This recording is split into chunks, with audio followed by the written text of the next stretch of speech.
Usuke yaphi ebusuku? If I may ask. Ami angimazi-ke mangimbuza ukuthi usayodla ubusha bakhe. Oh, ish. Mina ngihlezi kuphuthumisa amaphilisi akho uyadefaulta. Uzoncipha mina ngizokuphekela ngikuwashele, ngikuthengele igrosa endlini akunalutho awudli. Umzala wami uyahamba uma uholile wena akakunaki. So bengicabanga ukuthi mina ngicela ukungena ngiphathe kahle. Uzomthanda umzala wakhe? Cha bengingasenaso isikhathi sakuze nje bengisaba ukutshela ngoba manje. Oh, yesaba umtshela? Yebo. Yindaba uyathetha yini noma mhlawumbe uyasho umuntu onodlame? Hawu unakho kwesinye isikhathi ukuthi abuye angibeke isandla. Oh, okay. Yebo. Hey.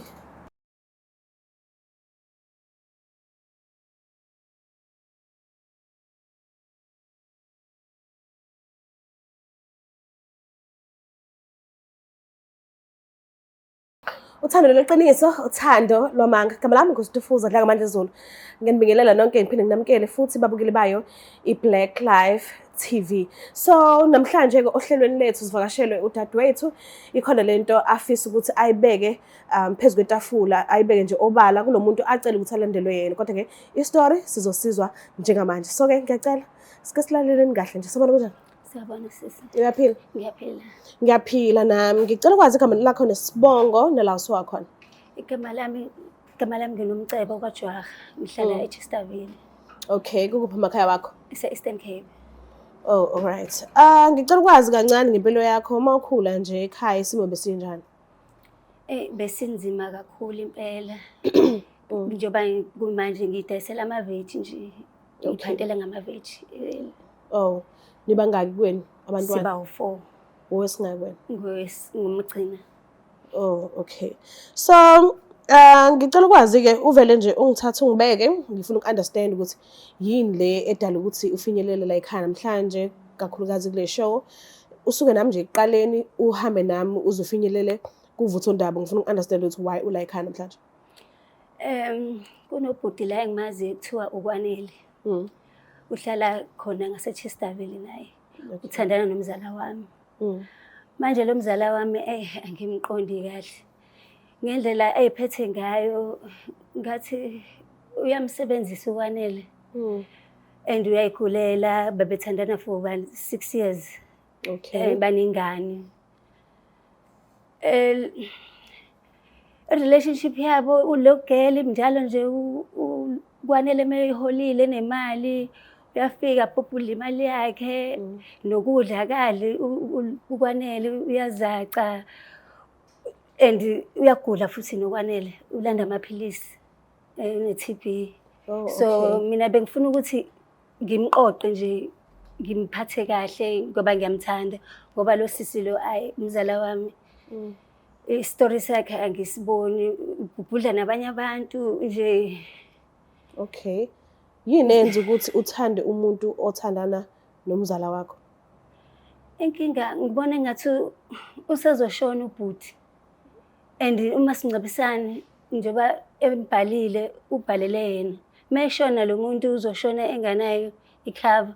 So mina ngibona ukuthi ngcono nje ngimthathe ngimnakekele ngoba ngizomyenzela yonke into. Ngimwashele, ngimphekele, ngimbone umqoqe nje abe kahle. Bahlala ndawonye manje. Bahlala ndawonye banengane. Kodwa mase holile uvela abaleke usisi. Unomuntu othandana naye. Ngiyacabanga ukuthi khona la ejulela khona. Kodwa ke mina ngifuna nje ukuthi ngihlale naye nje ngimqoqe. Ngoba uziyawa understand.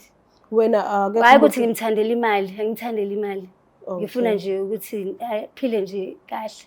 Ngimlandela namaphilisi futhi mina kufanele ngami ngiyolanda esibhedlela. So wena awunayo umuntu othandana naye manje? Akekho. Ngiyaphantela nje nami ematafuleni lapha. Kodwa ngiyibona nje ukuthi hayi uyamsebenzisa umzala wami. Wena uzwano lakho nomzala wakho lufudumela kangakanani bekuthi lufudumela? So ngibuzela ukuthi mangase kuthiwa uyezwa ngelinye ilanga noma mengase kwenzeka abone le video le abone ukuthi uwena owawubhalile, uwena owasusa yonke lento le. Mhlambe nize nifinyelele ekuthenini niyaxabana, mhlambe kuyoba kubi kangako nasemndenini omkhulu noma vele mhlambe vele akubanjiswena. Akanandaba, ngeke futhi azabe nendaba ngoba ngathi ngithandela imali. Hlezi ngimtshela kodwa akanandaba. Ngakho ngithi ngifuna nje ukuthi kube right, yabe right uKwanele. Okay. Ukwanele umuntu kanjani? Shiya nje ukuthi akaphathekile kahle esimeni sempilo manje, but yena umuntu ongamchaza ukuthi nje unjani. I-personality yakhe. Uyayithulela, akakwazi ukukhuluma, ulogeli lo mzala wami omcontrolayo. Njalo meholile nje ugijimela imali. And mina anginandaba ke nemali, but nje into eyaziyo ukuthi meseholile usale enganalutho uKwanele. Angagcina seshonile nje. Kulungile, ithi ngimlande because uvumile ukufika khona sizokwazi ukuthi sikhulume kahle naye. Ngiyacela ukuthi nisondezele yena.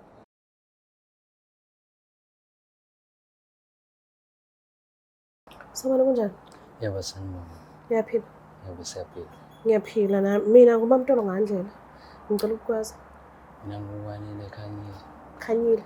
Yebo. Okay, uyamazi usisi Nhlinayo? Yebo ngiyamazi. Wazana naye kanjani? Umazi ngumzala wakhe. Oh, okay. Kunodaba afisayo ukuthi akudlulisele lona. So ngicela uphi isikhathi sakho umlaleli ukuthi ufisa ukuthini kuwena. Ayekho inkinga sisona. Okay. Ngicela ukusikhulumisa. Kwanele ngibhale lesho le ukuthi ngizokuchazela ngethando nginendaba nawe. Umzala wami akanendaba nawe. Into yaziyo ukuthi usebenzisa imali yakho. And mina kufanele ngikulandele amaphilisi. Awukho right. Nje uyabona emzimbeni uyancipha futhi uzozushona. And kade ngizwa nje abangani bakhe behleba bethi hey akakuthanda umzala wami. Uyakusebenzisa, usebenzisa imali yakho. So siyacela bandla understand. Ngazi noma uyayifila yini lento engiyifilayo. Benginakho ukubona ngoba benakho ukungishiya njalo ebusuku ahamba. Sale ngedwa nje la ebusuku bonke. Kwesinye isikhathi kuke kuvuke sona lesifo sokuwa la ebusuku. Ukuthi ngivuka sengilele phansi. Ngabungisize kakhulu lapho futhi. Usuke yaphi ebusuku? If I may ask. Angimazi ke mangimbuza ukuthi usayodla ubusha bakhe. Oh. Ish. Mina ngihlezi kuphuthumisa amaphilisi akho uyadefaulta. Uzoncipha mina ngizokuphekela ngikuwashele, ukuthengela igrosa endlini akunalutho awudli. Umzala wami uyahamba. Mefumoholile wena akakunaki. So bengicabanga ukuthi mina ngicela ukungena. Ngiphathe kahle. Hayi. Ngazi-ke kuyena mina anginayo inkinga singajola. Uzomthanda umzala wakhe? Cha bengingasenaso isikhathi sakuse nje bengisaba ukutshela ngoba manje. Oh yesaba umtshela? Yebo. Indaba uyathetha yini noma mhlawumbe uyasho umuntu onodlame? Unakho kwesinye isikhathi ukuthi abuya ngibeke isandla. Oh, okay. Yebo. Hey, uyakwazi lokho? Ngiyakwazi. Manje yini mhlambe Ngakho nje nami ngizobika uvo lami. Ukuthi kuzwakale. Ngiyibonise ngoba ihlezi ngikhona.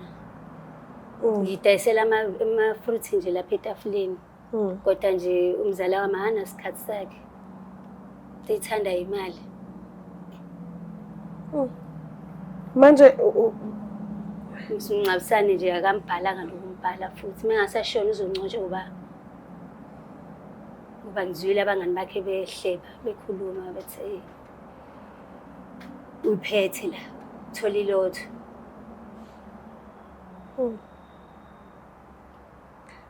mhlambe ngicela ukwazi nje kancane ngawe nomzala wakhe. njengoba uthi uwumuntu onodlame shuthi ubungakwazi ukukhuluma naye kahle. Umtshele indlela ozizwa ngayo. Yebo, bengakwazi futhi mina-ke nguwumuntu ophansi kakhulu. Ngiyamsaba kahle kahle. Okay. So manje mengathola ukuthi nina noba uthu seniyathandana njengoba uthe awunankinga. Angazi-ke nami mhlampe ikhona la kuzobe sengena nina. Wena unesure ukuthi awusamthandi? Ngisho 100% sure. Njengoba manje ungekho endlini uphuma uthe uyaphi? Ubengekho wayena. Oh. Since nje ehambe ngesonto elidlule. Oh, okay. So mawuzwa ekhuluma kanje ethi yena uyakuthanda uzokunakekela ufila kanjani? Ngizizwa ngikhululekile emoyeni. Ngiyathemba ukuthi usisi wami angeke azadlale nami naye. Okay. Ngeke ngidlale ngawe, ngikuphatha kahle. Uthe unamntwana? Yes, sinayo umntwana. Uhlala noba? Uhlala kagogo wakhe. Akahlali nani endlini? Yebo. Okay. Eish. So uyamuzwa ukuthi akabaleki kangaka uyakwamukela? Ngiyamphatha kahle, ngikulandela amaphilisi ngoba phela useyazaca manje. Ayikho impilo. Ngiqoqe nje. Eish. Ngiyezwa but imali mina nginendaba nemali. So nanoma kuthiwa-ke ayikhulumisani phakathi kwakho nomzala wakho awunankinga nawe wena mawuzoba nokwanele. Ya, ngizomnakekela ayikho inkinga. Okay. No, ngezwe so mhlambe uzomtshela umzala noma uzozibonela ukuthi ukhethele indawo? Ngisoxoxisana naye. Nobabili, nobathathu? Sobathathu, Njengoba ethi umuntu onodlame. Kuyena kodwa mina uzongizwa. Okay. Ngizomndeni. Okay. No, ngiyezwa. But-ke ngiyabonga kakhulu bhuti wami ukuthi uzile. Ngiyabonga ukuthi usihloniphe usilalele usibesifisa ukuthini. Ngiyabonga, ngiyathemba ukuthi njengoba ethi usuzokuphatha kahle kuzoba njalo. Ngicela ukuthi-ke ungenze ngenye indlela yakhe. Lokho okuthembisayo kube ukuthi ikona lokho ozokwenza. Ngizenza iqiniso. Mbuka lapha ekhaya ngiyazibonela lana ukuthi siphethe ngani. I feel like ziningi izinto mhlambe kusafanele sibheke kuqala endaweni kakhulukazi la behlala khona nomzala nje kumanje ubika indabeni enkulu ukuthi uyamshaya and uyamsaba. Zonke lezi zinto asazi ukuthi kuzokwenzakalani mase singekho mase bobo bathathu njengoba echaza ubhuti ukuthi umzala wakhe umzala kasisi umuntu onodlame. So I think mhlambe kufanele singenelele sisize lapho nalapho ngoba ngiyabona ngazi ukuthi kuningi ekufanele mhlambe sikhulume ngakho noma sikwazi kangcono ngabo. But okwamanje akubuye ngazi ukuthi ubhuti akamxwayisisi uyamamkela kulesi sicelo lesi abesicela. So ngizobuya ngizochaza ukuthi ngaficani kwenzakalani ekhambeni kwesikhathi. Ngizobuya ngizonilandisa ngichazele ukuthi sigcine phi kwenzekeni. Ngiyacela ungakhohlwa ukuthi usubscribe, ulike, ushare, ngiyithanda kakhulu. Ungakhohlwa ukungitshela ukuthi ubuka le video umamaphi nendawo. Bye. Black Life Traditional Pharmacy izimpande zama-Afrika. Sikulethela konke ongakudinga. Sisebenzisa imvelo kokulapha, sididiyele izimpande, kwahlanganiswa ongoti abahamba phambili kwezokulapha ngesintu. Senzela wena. Sikhona isikhafula sokubuyisa isithandwa sakho, ukuthola umsebenzi, ubuyisa umuntu wakini owaduka. Sikhona neziwasho. Sikhona isiwasho sokugeza isichitho, ube nogazi, uthandeke ebantwini, ukususa amathunzi amnyama, nokuvula izinto zakho zikale phansi abantu bakuthande. Siyabasiza noma uma unenkinga umhlume, ama-ulcer, i-cancer, i-BP, ushukela, ama-fibros, uvule nesibeletho ukuzothola abantwana. Siyabasiza nosisi ukukhuphula isitofu sibeke ku-6, indoda ikuthande kakhulu izikuphi imali. Nobaba sebasiza ukuqinisa idonkipiri, umthetho uqine endlini. Wenza umuntu wakhe athande wena wedwa, alangazelele wena wedwa futhi uphinde uvikele umkakho. Woza kithi e-pharmacy,